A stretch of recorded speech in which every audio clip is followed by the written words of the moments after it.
is Shar, and she is our ambassador red-tailed hawk here at Think Wild. Red-tailed hawks are one of the most common raptors found in North America. They do have some different colorations and size variability depending on their region. So there are several different subspecies of red-tailed hawks, but you can identify them by their rusty reddish-orange tail-colored feathers and their dark belly band that goes across their chest. Does anyone remember what kind of adaptations did we talk about do raptors have? Raptors, or birds of prey, are carnivorous birds, which means that they eat meat, and they have very special adaptations because they are meat-eating birds. So they have those really sharp talons, they have a hooked curved beak, and very good eyesight.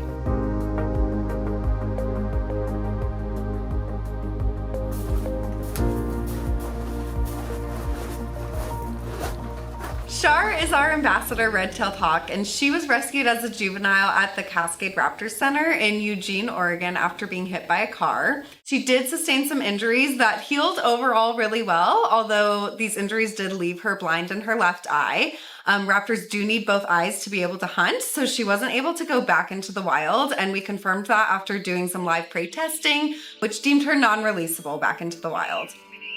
So in July of 2023, Char was transferred to Think Wild as our first animal ambassador.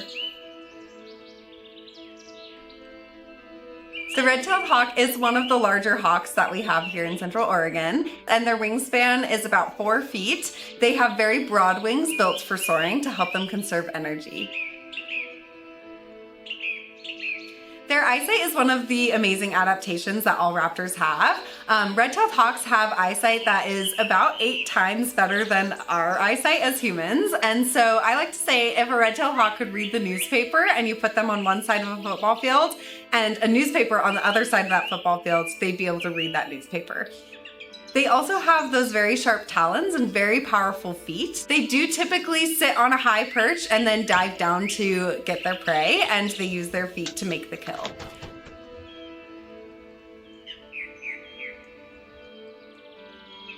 They also usually swallow their prey whole, and so that includes fur, the bones, feathers if they're eating birds, and those things are not typically super digestible, and so what they do is they form a pellet or a cast of all of this undigestible material, and then they regurgitate that cast later.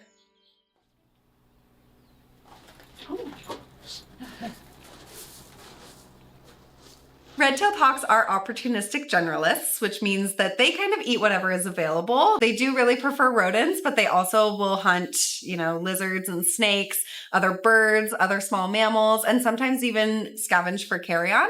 Char, our red-tailed hawk ambassador, really loves rats, but she also loves to eat quail, day-old chick. Sometimes she'll eat rabbits, chicken necks, things like that.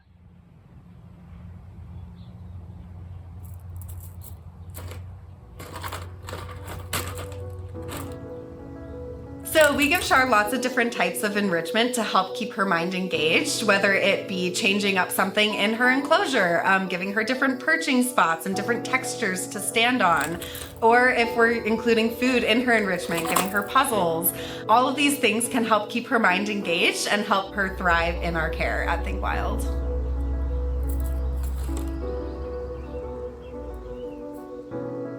As top predators, or sometimes what we call apex predators, raptors do play a vital role in their ecosystems. If they are in decline, then their prey populations start going up, which then can cause more diseases. We see less native plants, and it can have a huge impact on the environment.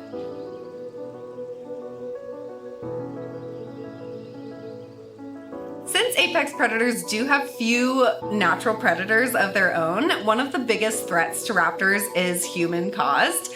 Habitat fragmentation is a really big issue. We also see raptors being hit by cars a lot more often, especially if there's trash or something on the road that attracts smaller rodents, and then that attracts raptors. Another really big threat to raptors is the use of rodenticides.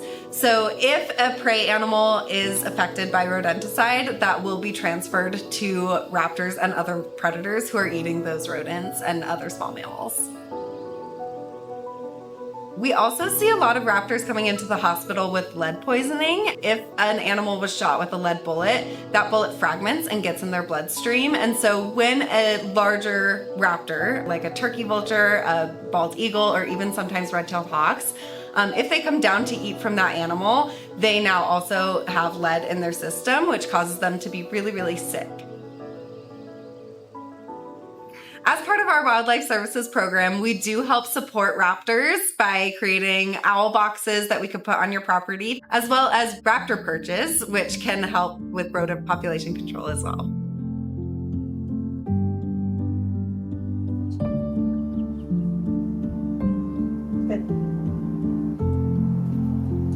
Oops.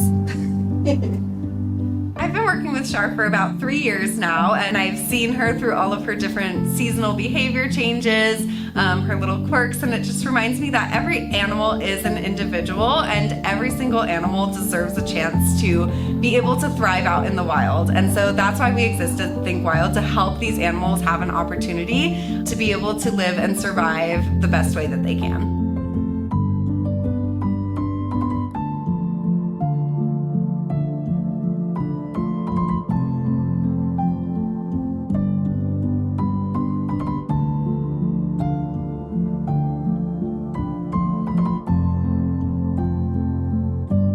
We love Oregon and all of the wild spaces that it provides for us, including the wildlife that live here. Whether you are just avoiding lead ammunition, volunteering with Think Wild, or even just not littering, our everyday choices do make an extraordinary impact on these wild spaces and the wildlife that we love so much in Central Oregon. All right, I am going to take Shar back and I'm going to let you guys finish your enrichment, and then I can answer any more questions when I get back.